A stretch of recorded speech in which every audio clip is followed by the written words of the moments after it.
G'day everyone and welcome back to NS2HD. This is round 2 of a best of 3 matchup between Unknown Worlds Entertainment and Keyed Wythrediad. Unknown Worlds Entertainment being the developers of Natural Selection 2 and Keyed Wythrediad being a clan in the Natural Selection 2 community. So this is a really exciting match and I'm really excited to bring it to you because it's not often we get to see the developers playing in the game that they are responsible for creating, especially when the game is not even finished. So it's great to see Unknown Worlds doing this kind of thing. And what do we have? So I'll leave the standard size spectator minimap down in the left hand corner for most of the time, but wow, a really aggressive push from Keyed into ventilation. They're not even going to allow Unknown Worlds the ventilation extractor. And if you haven't seen game 1, go and check it out because it was a great game. It was a really free-flowing game. Keyed won it through great territorial control, and it looks like they're going to try and capitalize and be really aggressive now in game 2. They're going straight for the infantry portals. And who's commanding? Murphy Mix-In has had to jump out, and it looks like the Skulks are going to be able to tear up the infantry portals. I think I just saw a hint of Cloak, and so I think what Keyed might have done is a Shade Rush. I think that's what it might have been. I might have just been imagining things.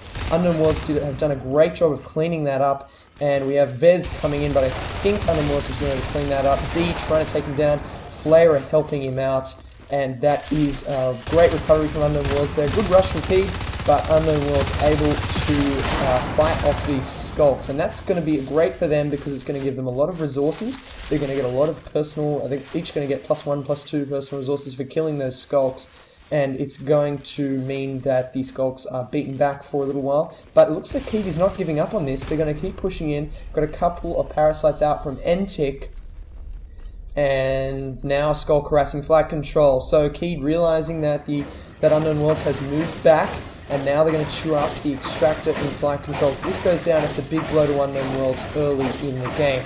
Now, it's worth remembering that Unknown Worlds is an amateur team. They don't get to play very often because they're too busy actually developing the game, whereas Keyed is quite a well-practiced team. So I would expect a Keyed victory in this game, and I'm hoping Unknown Worlds can pull out a surprise victory, but keep that in mind as you watch and enjoy this play. Chops taking down the extractor in flight control, and you mustn't ever discount Unknown Worlds, though I have seen them play extremely well. They're a great strategic team, they think really well, and Charlie as a commander is really exciting to watch. And so I definitely wouldn't discount the possibility of a surprise victory here. We have a fast Lurk coming into flight control. He's not really fast, I guess we're about 4 minutes in now, but he's harassing in there. And looks like no fast hive drop yet. We have one harvester, so nothing extreme from Keyed yet. And it looks like we have only one. We don't have a second extractor from Unknown Worlds at the moment because it was taken down. So we have Maxor and who else? We have Maxor holding in here. He's trying to defend this position, waiting for his commander to... whoops, sorry, I took away the spectator map for you there. Waiting for his commander to drop. And we have Murphy Mix-In, so that's Brian as commander on the Unknown Worlds side. We'll see if he drops that extractor anytime soon. No ventilation extractor, still Skulks harassing in there. We've now got double harvesters in Crevice and Reactor for the Keyed side. In Heliport, we have pressure from Unknown Worlds, but Al Gorge taking down Flarer, and now he's going to have free reign to chew on this power node. Not chew on, spike that power node and take it down, and if that goes down, it's going to make it a lot harder for Unknown Worlds to push down into Heliport, because when the lights go out, it gets very hard to see those Skulks, and it gets harder to drop buildings because they will be dropped unpowered. Maxor building up the extractor while his teammate covers him. Oh, nice positioning from Chops. That is a great defensive position. I'm going to copy that in my own personal play. That is a great position, although I don't know if he's going to be able to get out of there. That might be a little map bug. I think he is stuck and he's going to have to kill himself. But, oh, it was a fast Shade. Check that out. A great move from Wildman. Hiding, cloaked, taking down Maxor, and now Chops. It's going to be up to Chops to try and hold this off, but he does go down despite his great defensive positioning behind that crate. And now the flight control extractor is in trouble again, so unfortunately Unknown Worlds is not looking to be in a good position at the moment. The power node is under attack. There's no ventilation extractor, What have we got? We've got an armory, 2 infantry portals, and a robotics factory. So this maybe, yes, this is going for sentry guns. So Unknown Worlds is going for a semi-turtle. They're trying to put some sentry guns up, and look at the immediate dividends that pays, dissuading Vez from entering a heliport hive. Wowee. You know what? I think this might actually be an opportunity for Unknown Worlds. Because if they can push into flight control, maybe get a phase gate up in there and hold with the 2 extractors, and they have in fact held that extractor this time and they are repairing the power node, it could be really, really good for them because the heliport hive is relatively easy for a marine team to attack compared to, say, a data core hive or a crossroads hive. Oh, whoa, Max is going down. He was on the sentry gun building it up, but it looks like Wildman might have come in cloaked, and he takes down Chops as well. So we need to see fast movement from Unknown Worlds to get back into flight control and try and recover that. The observatory being built, D building that up. That's Deshaun, the new programmer at Unknown Worlds, and this is one of his first games of Natural Selection 2. So it's really exciting to see him playing. I always love to see new players playing, and he's doing a great team. He's doing a great job. He's being a great team player. Now the extractor is down, so Unknown Worlds needs to push into flight control. I'd say their best bet right now is drop ventilation extractor, push into flight control, get that with a phase gate, and then push to the heliport hive. And with some long-range pistol fire, they could take down that hive and get back in this game. But we'll see. Keep doing a great job of keeping them locked down. We'll see what happens. I'm really enjoying this play because it's very free-flowing. We're not seeing static play from either team. They're moving around. They're moving into different rooms, pushing in different places. We're seeing different kinds of hive drops like the heliport hive drop. And what do we got in here? We've got Smorg as a gorge building up some hydras. Couple of hydras over here as well, so it's going to be hard to attack, but again, a ranged attack from here into heliport is a very viable option. We've got multiple skulks, and oh, Max going down there to a skulk, and we've got multiple lurks and skulks in there though, so one marine at a time is not a good idea. Chop's trying to be the hero with the shotgun. He does go down because there's just so many aliens in there. The marine team needs to move as one. The power is outward, so it's gonna get harder. But remember, Unknown Worlds has a robotics factory, and that means they can put out Max, and Max repair power nodes relatively quickly. So it's not the end of the world for an attack on flight control, but something needs to happen. It looks like Unknown Worlds has recognized they're in a sticky situation, and they are putting up a second sentry gun in the base, covering the main entrance on that side. And they have the other one covering the power node entrance back towards ventilation. And I am missing combat. We have had a ventilation extractor job, so Unknown Worlds successfully pushing out of their base. They've recovered ventilation and now pushing in here, but I believe there's a cloaked lurk or a cloaked something in here. So Flayer needs to be very careful. There are aliens in this room. It is dimly lit, very hard to see. And he does get ambushed, so he was out on his own, and that's often what happens to Marines that move on their own. And I think that's one of the great things about Natural Selection 2. If you push on your own as a lone wolf, then you'll get picked off by these scary predator aliens. But if you move as a team, your teammates can cover you. They can fire at any aliens that come out after you. And that's a great teamwork element of this game, and that's a little example of it there.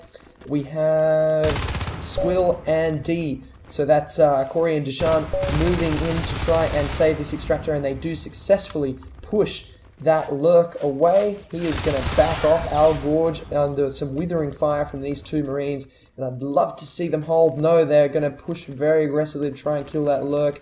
Don't be too aggressive, guys. If they are too aggressive, I bet they will be ambushed by skulks and lurks in these passageways. You can see these hidey holes up here make great ambush points, and often Marines will push into Pipe Junction and make that happen. So another sentry gun going up. So Unknown Worlds spending a fair bit of res on these sentry guns, but the idea is they want to lock down these two rooms. Oh, we've got a fade in base, sentry gun going down. So we've had a beacon from Brian as he brings the entire team back into Marine Start to try and defend against this. They defend successfully, they do.